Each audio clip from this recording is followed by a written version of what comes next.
And welcome back to The Factor Uncensored. Our next topic on this special edition focuses on kids' mental health linked to cell phone usage. A study published on PLOS.org shows that youth who spend more than 4 hours on their smartphones suffer higher rates of mental health problems and substance abuse. Dr. Leigh Richardson, founder and clinical director of Brain Performance Center, joins us to dive deeper into this topic tonight.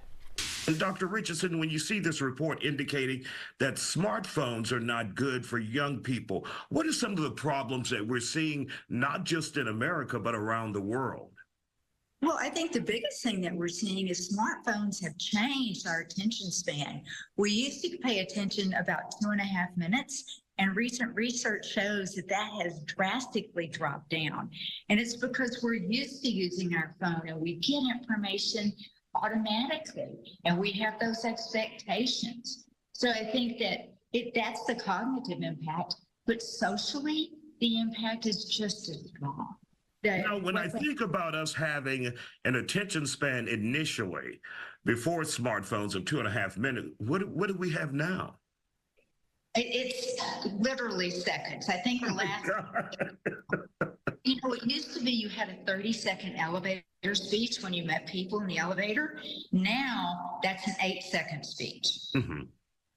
Yeah, people can't wait to look back down at that phone. They're done with you as soon as they meet you.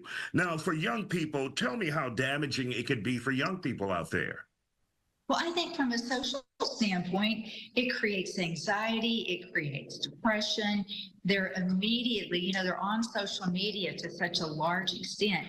And they're used to instant, nobody saw my post, nobody liked what I posted. It's been up there for an hour. And that creates frustration and it creates anger. And when you get that anger and frustration going, then you're gonna feel anxious. You may feel depressed. And what's the remedy to this if you have young people who are basically emotionally compromised by their cell phones? Well, it's balance. I mean, cell phones are certainly a big part of our normal life, and they're going to be, and we're not going to change that. But it's balance. My biggest question is, where does your cell phone sleep? Because if it's with you, then you've got a problem. And so what advice would you have for parents out there who cannot get their children to put those cell phones down? Well, my advice would start with behavior modeling, because if kids see their parents constantly on their cell phone with them all the time, picking it up nonstop, of course they're going to model that behavior. So set an example, lead the way, and show your kids you can use a cell phone in a balanced way. Set some limits, depending on the age of the child, the older the child, of course, the more time they get. But use your cell phone with intent. A lot of parents now are under the impression that my child must have a cell phone. What do you think the appropriate age for a child to have a cell phone, even if it's just for emergencies and checking in with mom and dad, making sure, we live in a day and age where schools can be, deadly with mass shootings. And so parents want to keep up with their kids all times of the day. But what do you think it is an appropriate age for a child to have a phone? Well, I do know families have different levels of needs. Single parents, everybody has different levels of needs.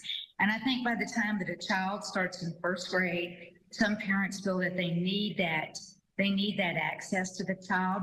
But you can program smartphones so that phone can only do what you want it to do. Mm-hmm.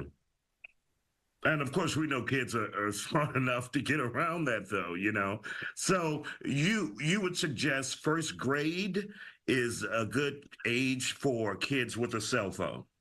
I would suggest that would be the youngest that kids start with. Got it.